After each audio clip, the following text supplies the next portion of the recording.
Fala aí, torcedor palmeirense. Excelente sábado para vocês. A gente espera que seja, né? Porque hoje tem Palmeiras e a gente vai torcer muito para que esse jogo a gente consiga trazer mais 3 pontos. Eu tenho alguns assuntos para tratar nesse vídeo.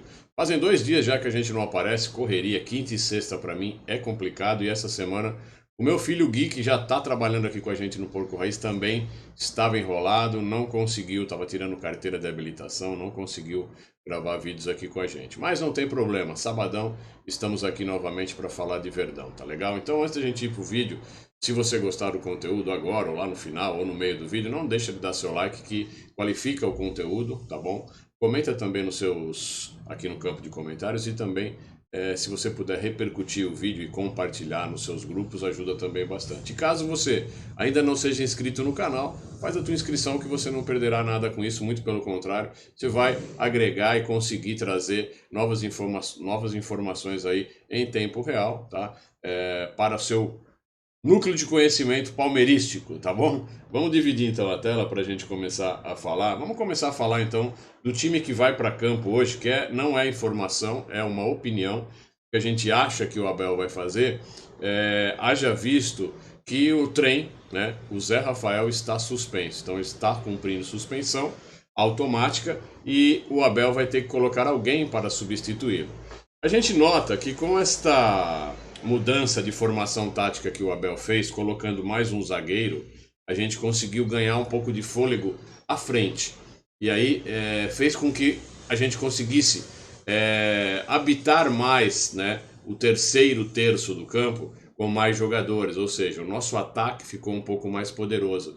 E com esses 3 zagueiros agindo ali, fazendo aquele cordão de contenção, o Abel solta, né? Solta os laterais. Esses laterais, eles não só funcionam com um apoio maior, trabalhando como alas, né? Abrindo as pontas, mas também eles têm a opção e a possibilidade de flutuar nas diversas áreas do campo. Foi o que a gente viu no último jogo lá contra o São Paulo, onde a gente viu um lateral esquerdo Piquerez flutuando, vindo para o centro, né, chutando do bico da área, às vezes invertido, no meio de campo, enfim. A gente viu várias possibilidades que são propiciadas por essa formação tática de 3 zagueiros. Então, solta um pouco mais os laterais, né? E deixa com que eles possam fazer essa flutuação. E o Piquerez chutando de fora da área é um baita de um plus que a gente ganha, tanto que ele fez 2 gols aí, tá?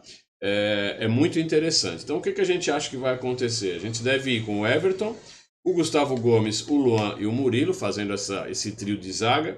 Os 2 laterais, o Mike e o Piquerez, como de costume. No lugar do Zé, a gente teria o Fabinho, é uma opinião, tá? O Richard Rios, que foi bem no último jogo. Rafael Veiga um pouco mais à frente, já que ele é um meia atacante, né? Ele não é um meia de criação. Então eu acho que ele tem que realmente apoiar mais lá pela zona central os atacantes que devem ser, na minha opinião, o Endrick e o Breno Lopes. Breno Lopes que foi muito bem, Endrick idem no último jogo onde o Palmeiras entrou realmente para amassar, não entrou para brincar, né? Diferentemente do São Paulo que entrou achando, né, aquele famoso salto alto. Então o Palmeiras entrou focado para amassar, conseguiu um gol rápido, mudou a história do jogo, quer dizer, construiu a história do jogo positiva para nós. É o que a gente espera para esse jogo que vai acontecer hoje lá às 19 horas no Allianz Parque, tá? Seriam muito importantes esses 3 pontos para a gente continuar na briga do G4 e garantir a nossa passagem para a Libertadores 2024 com mais tranquilidade, já na questão do grupo da Libertadores, né?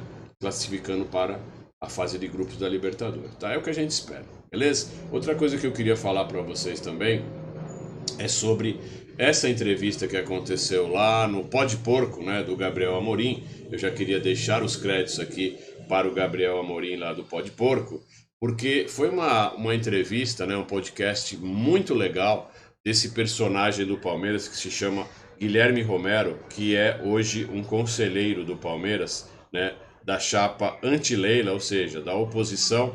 E esse cara, esse Guilherme Romero, que é um torcedor da Mancha, que é um cara de arquibancada, que também é um cara muito inteligente, muito sensato.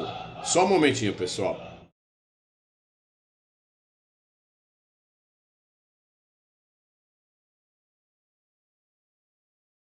Vamos voltar. É que tava passando um carro de alguma coisa aqui em frente da minha casa e é um barulhão. Quando eu abro o microfone vem toda essa questão de fora. Mas voltando. O Guilherme Romero, que é um cara de arquibancada da Mancha Verde, que foi aquele que deu aquele... que falou 5 minutos no púlpito, na reunião do Conselho Deliberativo, e trouxe muita emoção para nós torcedores, porque ele falou com o coração, falou como torcedor, né? Não só como conselheiro, mas ele falou como torcedor. E torcedor de arquibancada, que é o câncer que a Leila Pereira disse naquela coletiva fatídica dela, né? E é um cara que se mostra, além de muito inteligente, muito sereno, né? Com uma sensatez muito grande, com uma articulação, um poder de articulação enorme, e um cara que trouxe um conteúdo sensacional para esse podcast lá do Pode Porco, do Gabriel Amorim, e o que faz a gente pensar que, às vezes, muita gente diz, né, o torcedor organizado é isso, é aquilo, picha essas torcidas, né, e diz que é uma torcida recheada sabe, de incompetência, de pessoas que não sabem falar e de pessoas que têm, sabe, aquela coisa mais visceral e que toca tambor, como a própria Leila disse, mas não é assim não.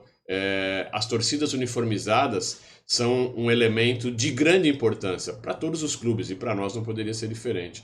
E tem pessoas muito gabaritadas lá dentro, exemplo disso está aí, o Guilherme Romero, que é um cara que denota uma inteligência e um equilíbrio emocional muito grande, fazendo grandes ponderações. Vamos colocar só um trechinho, tá? Só um trechinho, porque eu não quis compilar, não quis trazer nada de editado para vocês. Vamos só um trechinho da entrevista deles lá. Pro Gabriel Amorim, já ficam meus créditos lá pro Gabriel Amorim, pode pôr. Precisou largar a Mancha, porque aí eu imagino que, já que a palavra tá na moda, rolou um conflito de interesses aí, né? Porque a Mancha, por mais diálogo que tenha, chega a hora que bate mesmo. Eu lembro das notas que, quando o Palmeiras era eliminado, batia muito no Maurício. E é o que a gente tá falando aqui, né? Presidente do Palmeiras, o Jocondo fala muito isso, né? A cadeira só tem espinho, né? Não adianta achar que a cadeira vai ser confortável. Mas em que momento que você precisou deixar a Mancha e focar mais no clube, assim? Cara, foi na época da discussão com o Matos. Porque a Mancha entrou numa rota de colisão grande com o Maurício. A grande rota de colisão entre Mancha e Maurício foi o Matos. E quando ela começou, eu era mandato do André, a gente sempre foi muito amigo, a vida inteira. Conheço o André desde meus 14 anos, 15 anos, a gente sempre foi muito amigo. E era mandato dele, ele foi muito sujeito homem comigo, falou, cara, não tem como você continuar nas duas canoas. Você vai ter que escolher. Eu falei, tudo bem, cara. Eu acho que a gente, como torcida, lutou muito pra ter um nome da arquibancada próximo do Palmeiras. E eu acho que é um retrocesso abrir mão hoje. Então eu vou ficar onde eu tô. Não, tudo bem. Mas, cara, continuei ajudando a Mancha com tudo que eu podia, né? Eu sempre apoiei muito a torcida na parte administrativa, principalmente de 2017 pra cá, né? Menos o mandato do Jorge hoje. Mas eu ajudei muito na parte administrativa, na parte jurídica. Continuei ajudando igual, em tudo que eu podia, cara. Isso não mudou nada a minha dedicação à torcida, porque eu acho que quem se importa com cargo não tem amor genuíno. Não é o meu caso, cara. Não me importo com cargo, nunca me importei. Não é o meu jeito de trabalhar. Acho que você tem que se dedicar pelo que você gosta. Ali não é o seu trabalho, ali é o seu hobby. Você tem que fazer por amor. Não é por status, nem por poder e muito menos por dinheiro. O dia que você fizer isso, virou sua profissão. Virou sua profissão, já era, ferrou, entendeu? É isso. Então ali foi a quebra do conflito de interesse que tinha mesmo. Os caras fizeram certo. Isso foi o quê? 18? 18, meio de 18. É isso, né? E foi um podcast top demais. Eu aconselho, acho que tem 2 horas mais ou menos. Eu aconselho você ir lá no canal do Pode Porco e assistir inteiro, na íntegra. Vale o investimento de tempo para você ter consciência do que é um torcedor que virou conselheiro, que tem ideias de renovação para um clube velho, né? Para um clube arcaico, vamos dizer assim, nas suas ideias e nas suas concepções, né? Então é um cara que traz uma ideia nova, de uma renovação saudável para um clube que às vezes segura alguns conceitos antiquados e que não deixam, né, esse novo momento do Palmeiras ser alavancado ainda mais e melhor, né? Então é muito importante, se você tiver um tempinho, dá uma olhada nesse podcast, fica aí os meus créditos, tá? Para o pessoal lá do Pode Porco e para o Gabriel Amorim. Para fechar esse vídeo, eu queria falar sobre uma fala do próprio Guilherme Romero nesta entrevista, nesse podcast. Ele fala sobre o Hulk Vocês lembram muito bem que na época que o Hulk estava aqui em São Paulo, os filhos dele treinavam na academia de futebol, inclusive até hoje tem um filho dele que treina na academia de futebol e provavelmente jogará pelas categorias de base do Palmeiras. Sabemos que o Hulk até então era palmeirense, acredito que ainda seja, porque torcida e amor por um clube não se muda assim, né? Apesar dele ser um cara extremamente profissional e hoje atuar pelo Galo, né? E atua muito bem por lá. Mas na época nós estávamos com essa lacuna e precisávamos de um jogador com o perfil do Hulk. Seria assim, uma mão na roda para o Palmeiras. E teve a questão de que muitos disseram que quem teria vetado e negado a vinda do Hulk para o Palmeiras, né, seria o Abel Ferreira. E o Guilherme Romero, ele dá essa declaração aqui dizendo o seguinte: faltava um ano para acabar o mandato do Gagliotti e o Hulk queria 3 anos de contrato. Então ele entraria também no mandato da Leila, até porque naquela época todo mundo sabia que ela seria eleita, até não tinha oposição, né? Dessa maneira, ela teria que ser consultada, porque a maior parte desse contrato, dessa contratação do Hulk, seria no mandato dela. Então, por bem, o Gagliotti achou que seria melhor consultá-la com relação a essa contratação, tá? A não vinda do Hulk foi totalmente uma opção dela, Leila Pereira, que disse que não contratava jogador acima de 29 anos. Foi só por isso. Eu garanto que ele ganharia menos aqui do que ele ganha hoje no Galo. Palavras do Guilherme Romero, esse rapaz aqui, ao qual eu acabei de elogiar e dar os créditos, tá?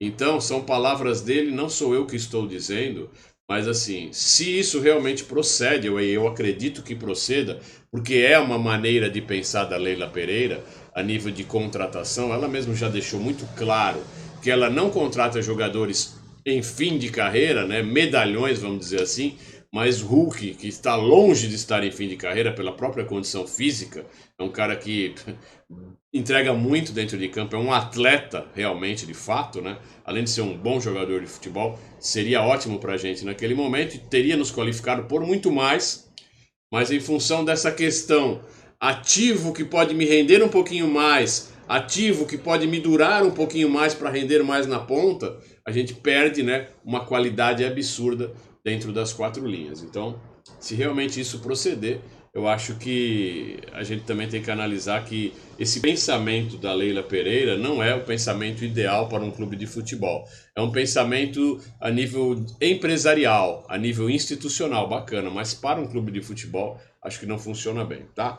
Para fechar, eu vou deixar a palavra-chave de hoje para ganhar esta camisa aqui que eu vou mostrar para vocês, que é a camisa 3 do Verdão, que a gente vai estar sorteando no comecinho da semana que vem, tá? Então fica atento, não perde, não deixa de colocar aí no comentário a palavra-chave de hoje. Hoje é simples, quero camisa, coloca aí nos comentários, quero camisa, você já vai estar concorrendo, caso, né, esse vídeo de hoje seja sorteado a semana que vem. Aí a gente vai sortear um vídeo e dentro daquele vídeo sortear as pessoas que comentaram. E aí dentre elas, alguém sairá e pode ser você, tá legal? Queria desejar um excelente sábado. Às 19 horas a gente se reencontra e faremos um pós-jogo com certeza para comentar o resultado do Palmeiras lá às 19 horas no Allianz Parque, tá bom? Um grande abraço, vou ficando por aqui, a gente se vê por aí.